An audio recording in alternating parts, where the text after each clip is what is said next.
Did you know that if you took your lungs out and spread them out, the surface area would cover a whole tennis court? That's 70 meters squared.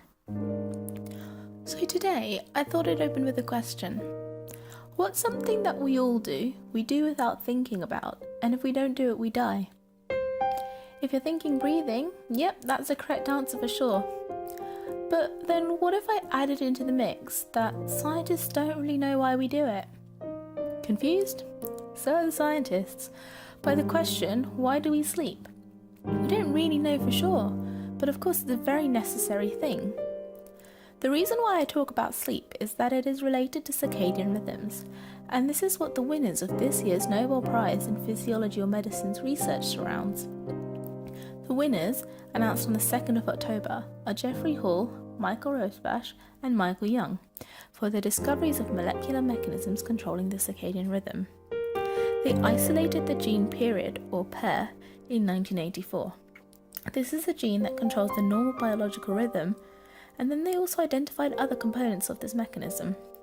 This clock is essential as it regulates all kinds of important functions, for example hormones, body temperature, metabolism, and sleep. It would help to explain a bit about how the clock works in us, but it's quite complicated. I always find it really helpful to have a diagram to follow along with, so I'll link one below that might make it easier to understand. The most important thing to remember is that this clock is intrinsic, meaning regardless of external conditions, it always settles into the natural rhythm of the organism. Now I'm going to be talking about humans, but the researchers that won this prize used Drosophila, which are fruit flies. And although the proteins are similar, they're still slightly different. But the overall concept's the same. Now, like I said, it may be a bit technical, but I'll try to make it as simple as possible. And remember I said that it's intrinsic, so it doesn't need external cues, but for the sake of simplicity, I'm going to refer to day and night when talking about it. Light is known as the primary Zeitgeber, and that's time giver. So that's why I'm going with day and night. During the day, proteins called clock and BMAL build up. This allows for other proteins, including ones called pair, cry, and reverb, to be transcribed, and by that I mean proteins are made. Reverb prevents more clock from being transcribed, and from here there are further protein transcription effects allowing bodily functions to occur. Pair and cry build up throughout the day, and at night they go into the nucleus of the cell to stop clock and BMAL from transcribing further. This means that pair, cry, and reverb are no longer being made, thereby stopping their own production. BMAL is then able to be transcribed, and this allows levels of it and clock to build up for the next day for new protein transcription. That does all sound really messy, so maybe look at the diagram.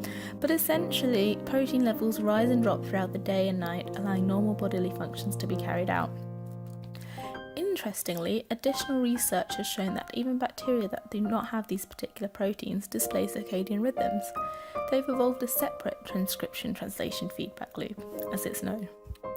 Even more interestingly, red blood cells which don't have a nucleus, meaning they don't make their own proteins, still show these circadian rhythms via their reactive oxidative species.